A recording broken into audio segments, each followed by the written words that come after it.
about this thing that you call the hidden hand, where there are these specific people that were involved in making 9/11 happen, in politics mainly? What I call the hidden hand, to keep it real simple, is this web. And those within the web who actually know they're making a contribution to a specific end that is very bad for humanity. That's the hidden hand, the sum total of this web of manipulation. And the one, it's going to be very, very controversial. I don't care. I'm interested in the truth, not a statue and a round of applause. Thank you very much. Very controversial is where it leads to who actually did it. And I tell an amazing story. This is part of the web, what I'm going to describe, but fundamentally, globally important and fundamentally, centrally important to what happened on 9/11. In the 17th century, and I'll make this brief, the details all in the book, a man emerged, a Jewish man called Sabbatai Zevi, and he claimed to be the Jewish Messiah. Messiah had arrived. And he gathered behind him a phenomenal following. All the stuff about this in the book comes from Jewish sources who know about this. And he had 1 million followers at one point. We're looking at the 17th century. And he created a cult which inverted everything. This is the whole basis of it. So whatever Judaism stood for, it would invert and do the opposite. And people who want to discredit me are going to say he's saying 9/11 was a Jewish plot. I am absolutely not saying that. In fact, I'm saying the opposite. And that's why I say in the book that no one needs to read this book more urgently than the Jewish community of the world to see how they've been shafted by this inversion. And this cult became known as Sabbateanism. And so if you had a day in Judaism, which was a day of fasting, then in Sabbateanism, it would be a day of feasting. They inverted everything. So if you had a taboo about sex with children, Sabbateanism would not only remove the taboo, it would make it something to be desired, something to do. And the way they sold this in this cult was that the more evil you do, basically the quicker God will come and sort it out. I mean, I know, but that's how they sold it. And this cult eventually led to a point where Sabbatai Zevi was in the Ottoman Empire in Turkey. And he was given a choice by the Sultan to either renege on his Sabbateanism religion and become a Muslim, or he'd get business. And he decided that he would considering it, I think I'll become a Muslim. But of course, that was only on the surface. And Sabbateanism, and so many were following Sabbatai Zevi, followed Sabbateanism within the apparently conversion to Islam. And these people became known in the Islamic world as the Donma, which means to turn.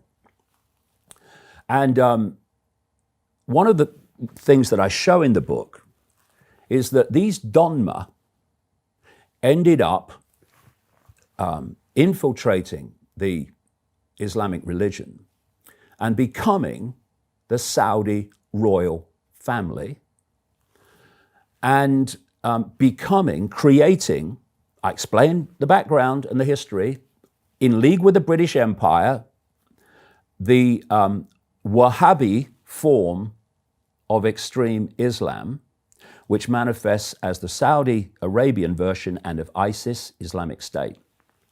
These are creations of the Donma, who are not Muslim, but Sabbateans, a cult, a satanic cult, which, by the way, as I make clear, and Jewish sources make clear in the book, hate Jewish people, hate them with a vengeance.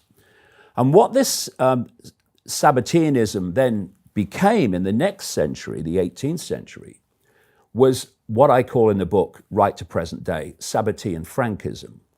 And this is because of a man called Jacob Frank, who has been described by Jewish sources as basically one of the most evil people ever to emerge in the Jewish community.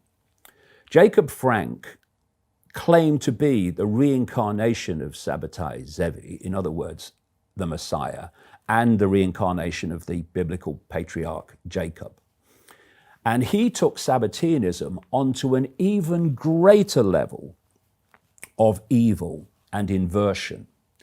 And every horror you can think of was a good thing and to be desired in this inverted cult. And what it then did was, as it did in Islam, was develop the technique of infiltrating communities and other religions. So Jacob Frank and his Sabbatean Frankists infiltrated the Roman Catholic Church. And they did it by posing as Roman Catholic believers, but really they were Sabbatean Frankists, occultists, what we would call today Satanists. They created Christian Zionism in the southern states, particularly of America, and the vast majority, overwhelming majority of Christian Zionists have no idea that that was the case. And there came a point, again, I'm being as brief as I can, where Jacob Frank, with this inverted satanic religion, hooked up with Mayer Amschel Rothschild, the founder of the Rothschild dynasty, and a Sabbatean Frankist. Not a Jewish person, no, a Sabbatean Frankist. The Sabbatean Frankism religion, or what you call it, cult. And those two then hooked up with a guy called Adam Weishaupt, and together they created an organization called the Illuminati, called the Bavarian Illuminati to start with. And interestingly, this cult, its Bible is the Kabbalah, the esoteric, mystical work of the Jewish belief system. And particularly a book in the Kabbalah called the Zohar. And Zohar means radiance, illuminated, and that's where Illuminati came from. And they then went about from 1776, when it started, infiltrating all these different communities and religions, and they took them over.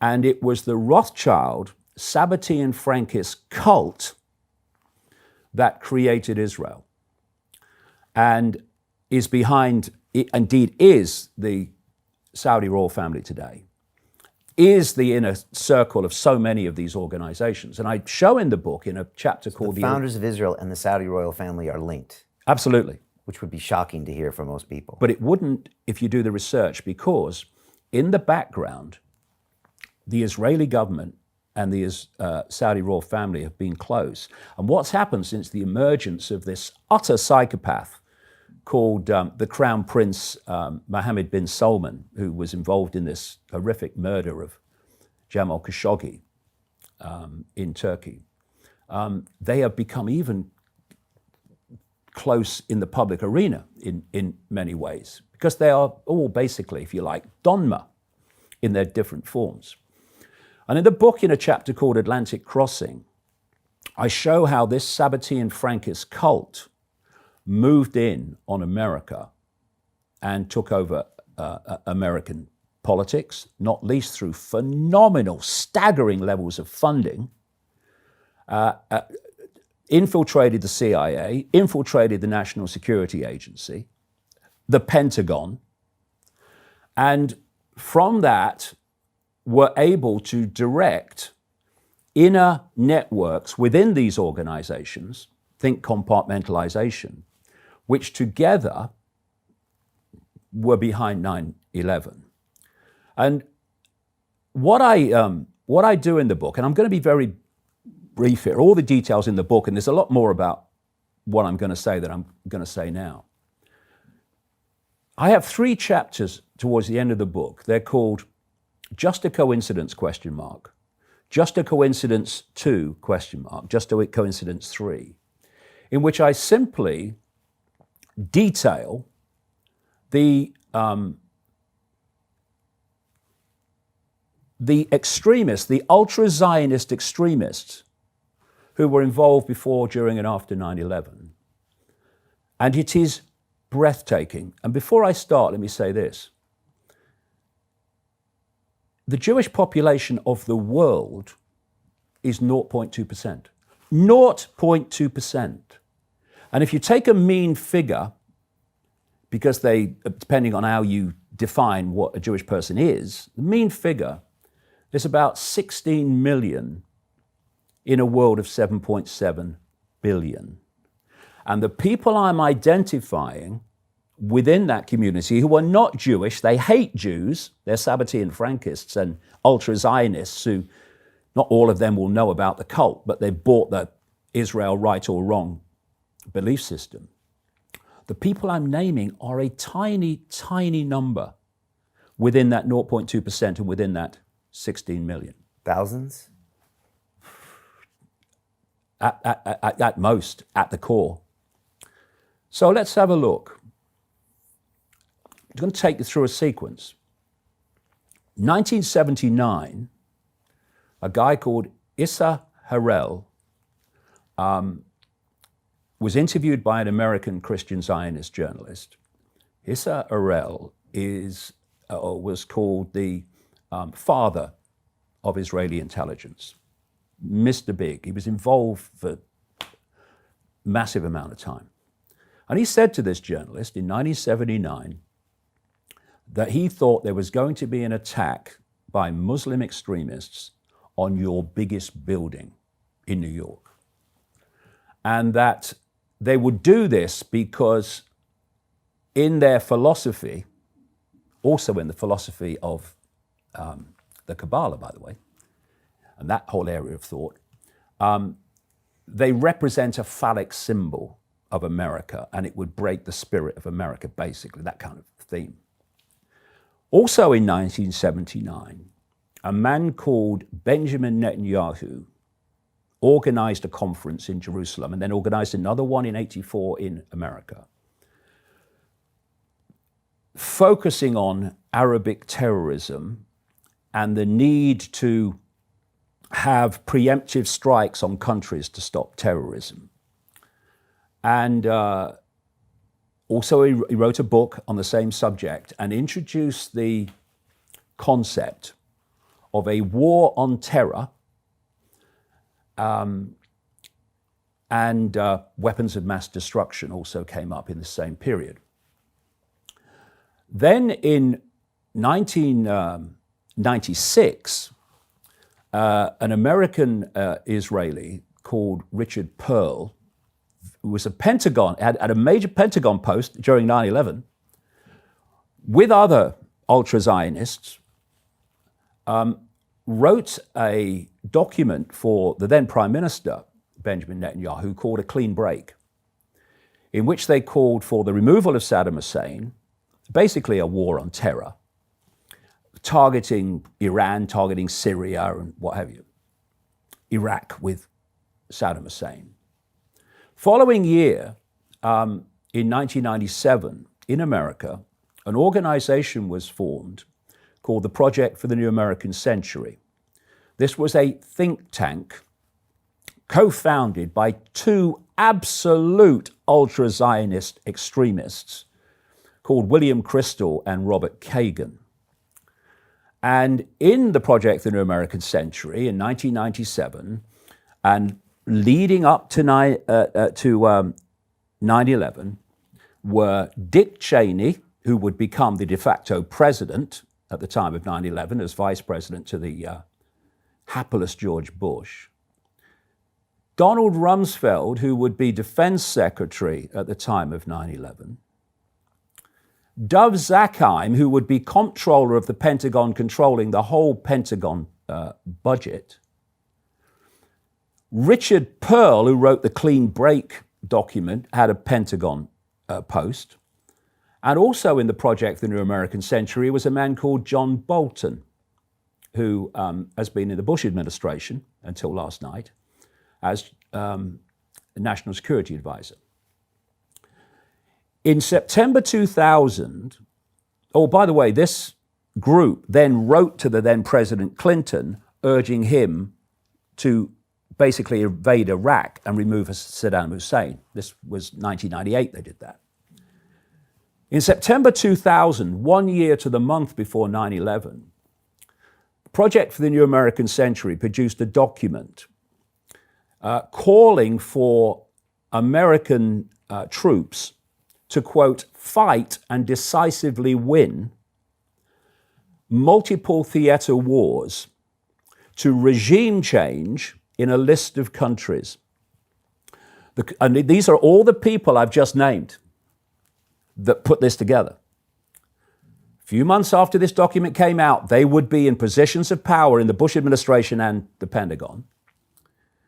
And the countries they listed were Iraq, regime change, Libya, Syria, Iran, North Korea, Lebanon, and others, including Sudan. Leading, it said, this document, to regime change in China. But this document said in September 2000, this process of transformation, as they called it, in other words, this regime change, would necessarily be a slow one, this is the quote, absent some catastrophic and catalyzing event, like a new Pearl Harbor, that would be a problem that would justify the solution, which was the agenda in this document. These people that wrote that came to power in the Pentagon and the White House in January 2001. And the ultra Zionist Michael Chertoff was appointed head of the criminal division of the Justice Department, who would then, by that role, oversee the criminal investigation into 9/11, non-investigation actually. And in September 2001, America had what Bush called at the time our Pearl Harbor, the Pearl Harbor of the 21st century. As a result of that, this list of countries started being ticked off. And I quote a New York Times report just after 9/11, revealing that on September the 19th and 20th, a group called the Defense Policy Board, including all these characters, including Richard Pearl, had met to plot the overthrow of Saddam Hussein. This is days after 9/11. This was planned from the start. Then, in 2007, it's a little bit out of sequence, but it's important to say this. A man called General Clark was interviewed on a internet show called Democracy Now! 2007. And he told an amazing story.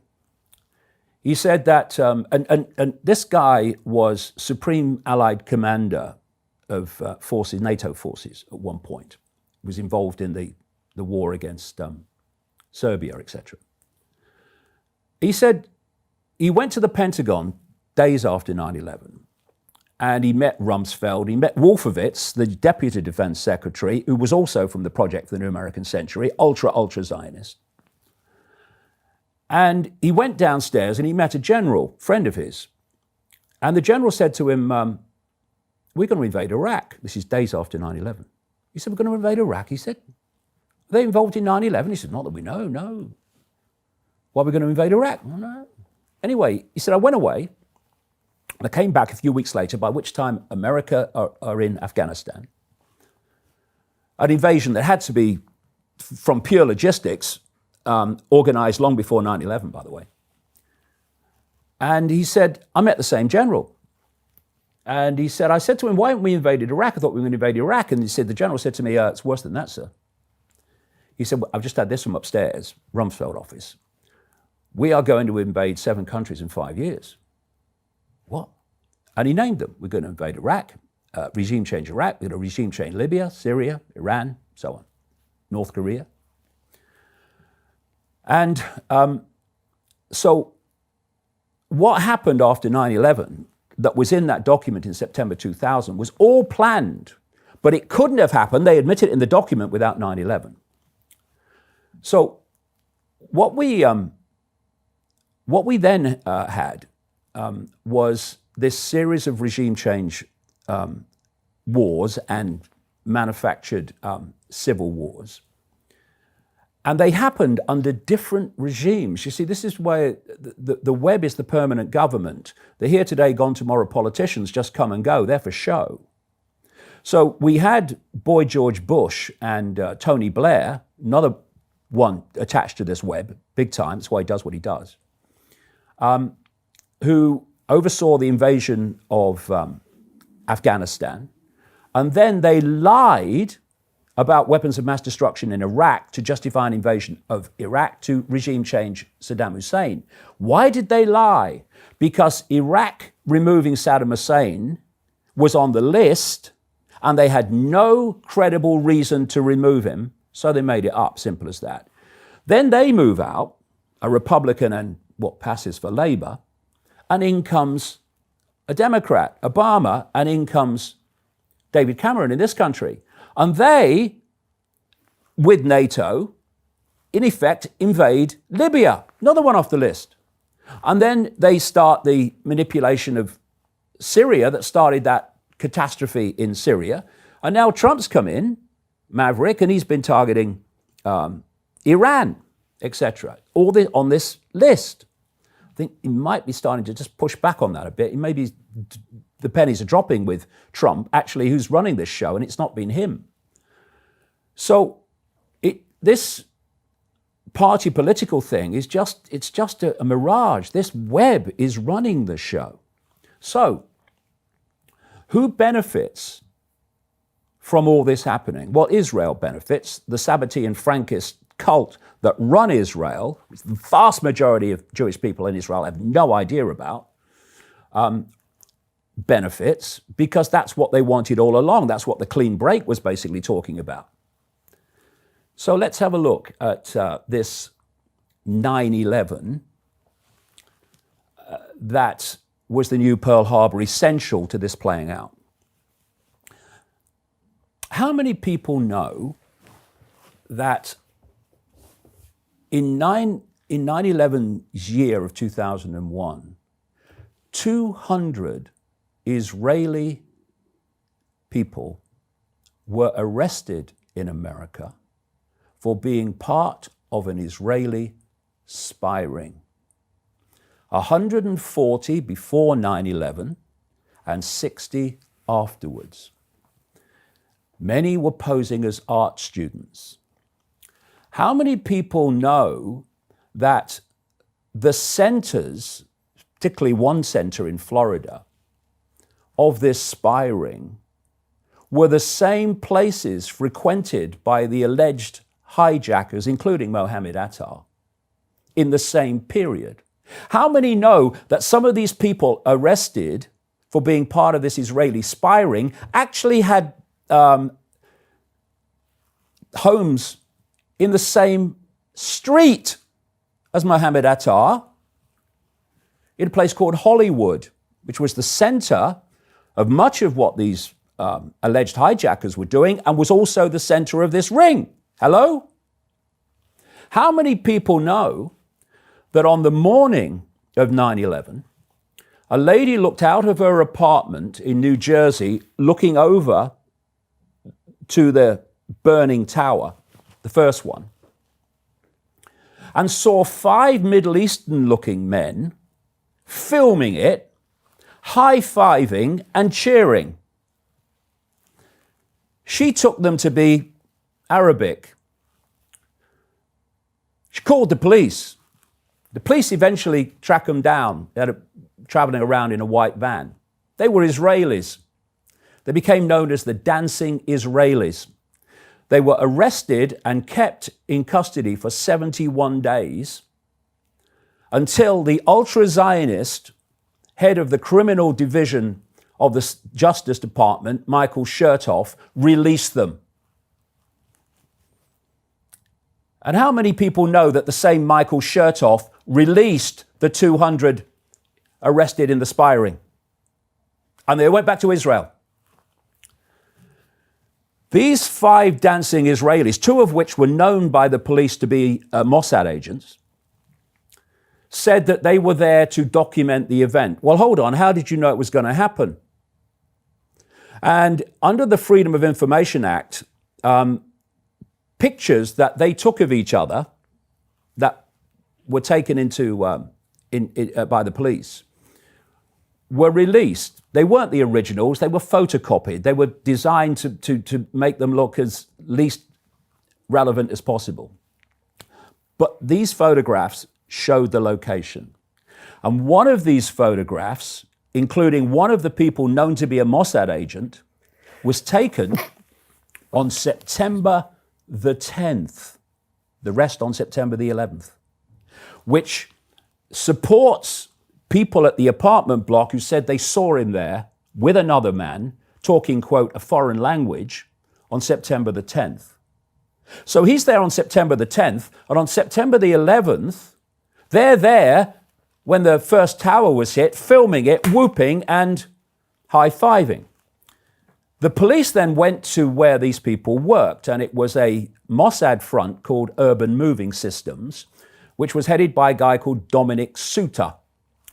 Dominic Suter was interviewed by the FBI and said that they were going to return for a second interview. Well, before they could, he's opted and gone to Israel. And so where was this? One mainstream organization, there was 1 or 2 others as well, but one really covered it, and then it was deleted from their archive very quickly. And that, ironically, was Fox News and a reporter called Carl Cameron, who did a series of 4 reports about this. They were excellent. You can find them on the internet, but you won't find them on the Fox News website. You wouldn't after a few days. And he told this story, and I tell it in the book, plus a lot of other stuff about this. So, okay, let's have a look. We've got a spy ring. We've got the dancing Israelis with absolute obvious prior knowledge of the attacks. We have Michael Chertoff, who oversaw the whole investigation and let them go. And now let's look at the World Trade Center. The World Trade Center was owned by the New York Port Authority, and that was utterly controlled by ultra-Zionists. At the time of 9/11, a guy called Louis Eisenberg, a friend of Benjamin Netanyahu. He then agreed, for the first time in the history of the Twin Towers, to sell it into private hands, sell the lease into private hands. And he sold it to an ultra-Zionist friend of Benjamin Netanyahu, so much a friend, they used to talk every Sunday on the phone, Larry Silverstein. And his partner in this project, a guy called Frank Lowy of Westfield Malls fame, another friend of Netanyahu. And the person that provided the pressure to sell it into private hands was a guy called Ronald Lauder, ultra-Zionist, major at global level, from the Estee Lauder family, who was heading 2 privatization organizations in New York that recommended the privatization of the Twin Towers. Larry Silverstein bought the lease, and in his own personal contribution was $14 million. As a result of 9/11, he was paid out in insurance $4.5 billion. Soon as they got the lease, they dramatically increased the insurance in the case of a terrorist attack. The person who insured them initially was a man called Morris Greenberg of the insurance giant AIG, who was a friend of Kissinger, a friend of Netanyahu, all these people, usual story. But what Morris Greenberg did immediately, he had secured the insurance and the terrorist insurance for Silverstein, is he sold it on, reinsured it to 24 insurance companies and before 9/11, and they took the hit, not Greenberg. And what you had with the investigation or lack of it was a desperate desire not to get this into court, because then the evidence could be put before people in a public arena. So what they did was came up with a process of compensation for the victims of 9/11. And you would get a payout if you agreed not to take out civil action, basically. That was overseen by an ultra-Zionist called Kenneth Feinberg, a lawyer, who was also the man who oversaw executive compensation payouts, who got them and who didn't, after the financial crash of 2008. So he oversaw the families getting the compensation who didn't agree, who agreed rather not to go into a civil action. But just under 100 families said, no, we're not taking your compensation. We want to know what's happened. I think I saw a piece on 60 Minutes with him. Yeah, so then, yeah, and that civil litigation of the 9/11 families was overseen by an ultra-Zionist judge called Alvin Hellerstein and ultra-Zionist team in his team. And he was described as running a war of attrition against the families to make sure that none of them got to court. And I quoted from the New York Times article in the book where they're saying Hellerstein's just made another decision in the case, which has basically meant that the last standing family in 2011, I think it was, has now said, we're going to have to pull out because we can't win now he's done this.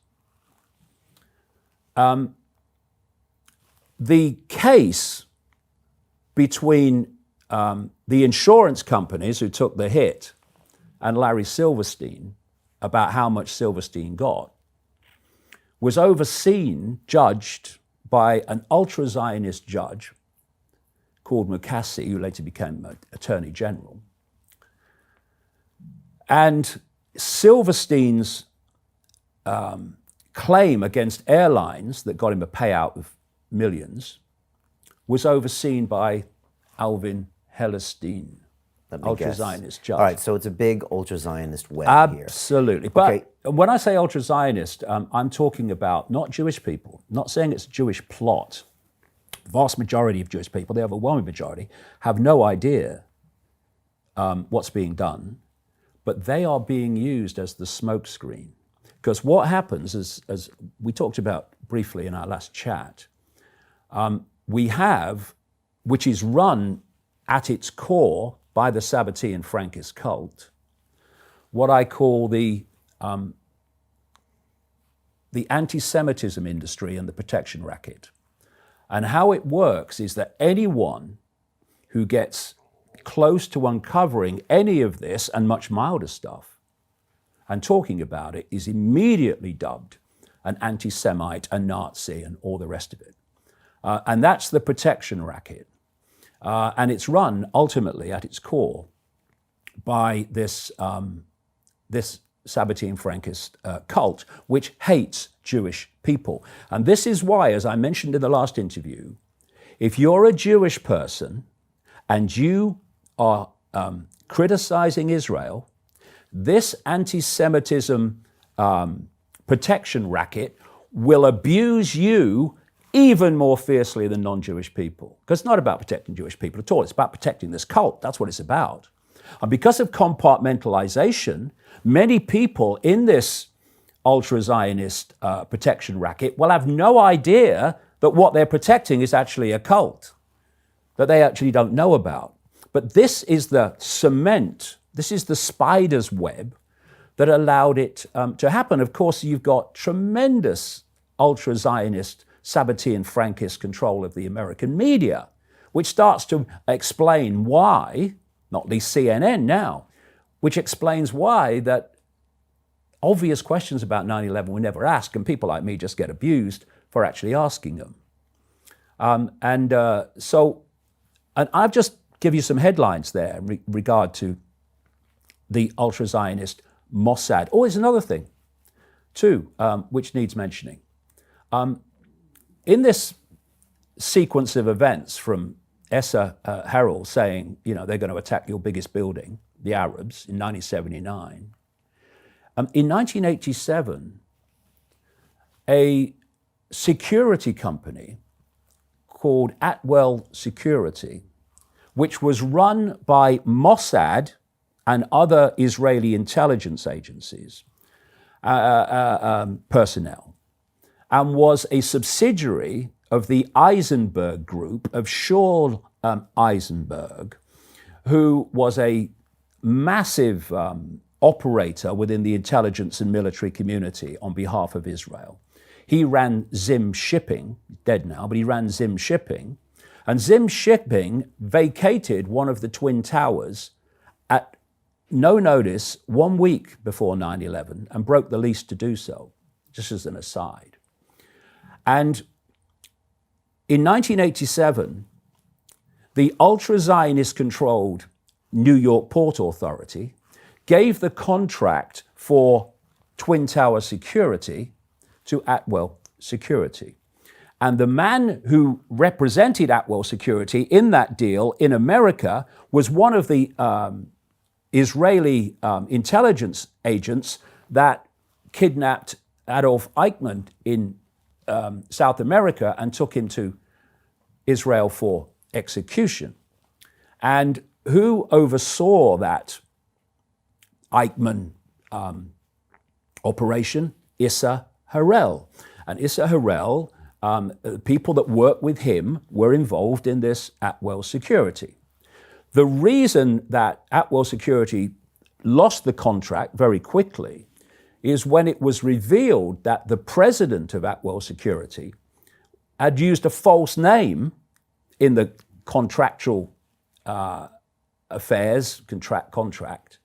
He was really a guy called Avram Shalom, who was a major figure in Israeli intelligence, who'd actually been exposed and had to stand down in Israel for ordering the murder of 2 wanted Palestinians by bashing their heads with stones. So that came out that actually this guy, I think he called himself Avram Bendor instead of Avram Shalom, and the contract fell.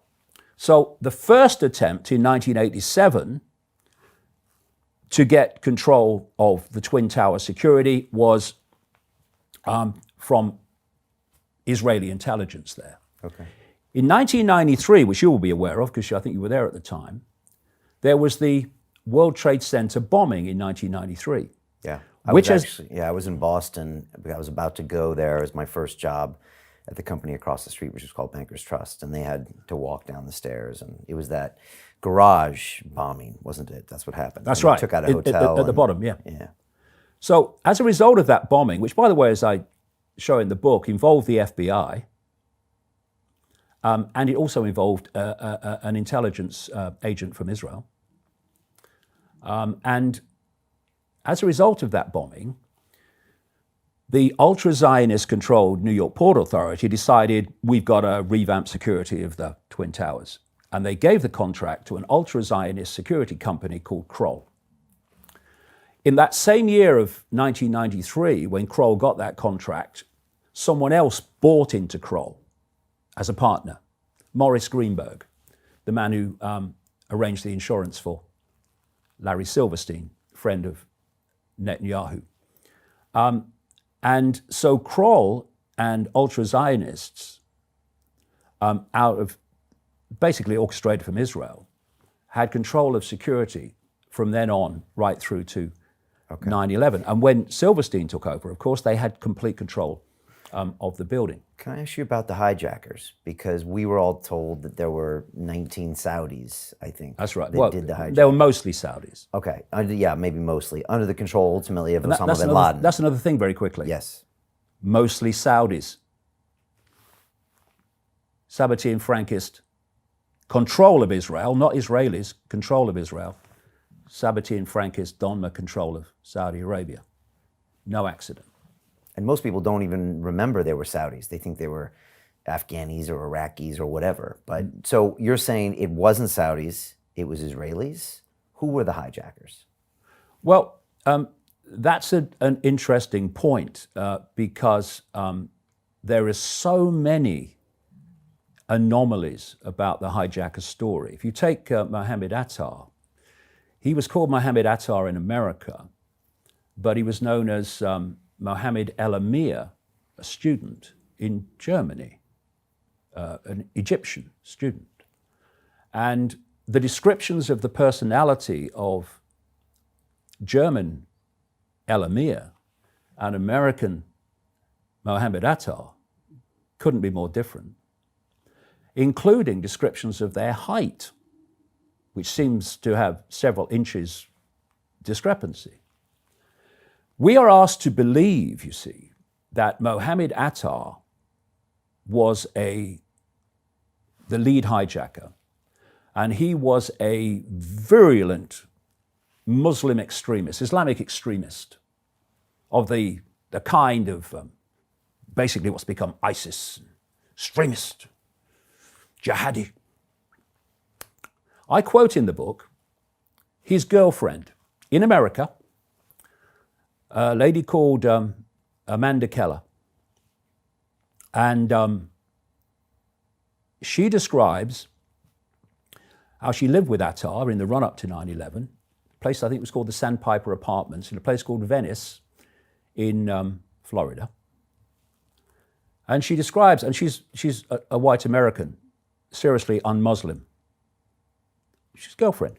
And people at the apartments, which I quote in the book, confirmed that, yeah, they were together for a time. And she described how Mohammed Attar, Islamic extremist, was often drunk. His favorite food was pork chops.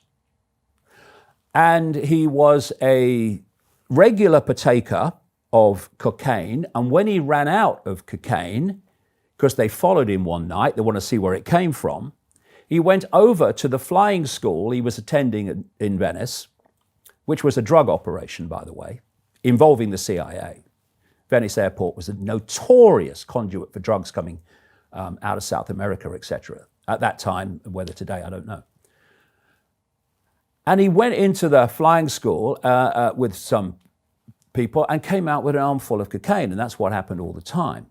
This is the Islamic extremist that's supposed to have given his life to the benefit of Allah. We have another hijacker called Hani Hanjour. Hani Hanjour, according to the official story, was the man who flew Flight 77 into the Pentagon, so they claim,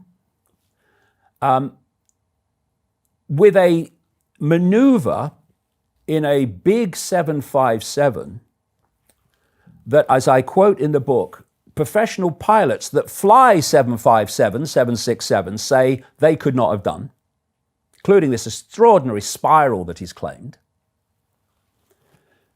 This man, Hani Hanjour, was banned 6 weeks before 9/11 from hiring a one-engine plane because he was so useless and dangerous at flying. Where are you, CNN? Where are you, New York Times? Where are you, BBC? Still today, Brian. Yeah, Annie Henshaw, he flew the plane into the Pentagon. That's what you get. He can fly a one-engine Cessna.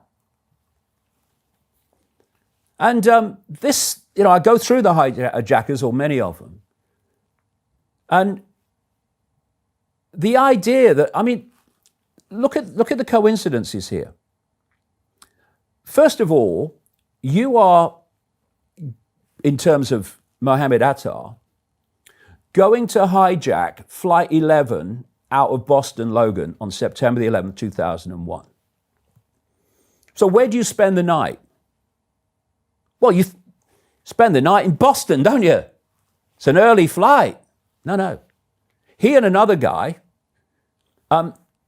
drove from Boston to Portland, Maine, and caught a commuter flight back, which was, if that commuter flight had been that morning of September the 11th, even vaguely delayed, he wouldn't have gotten Flight 11. And we're asked to believe that that's what he did. But, that's the story.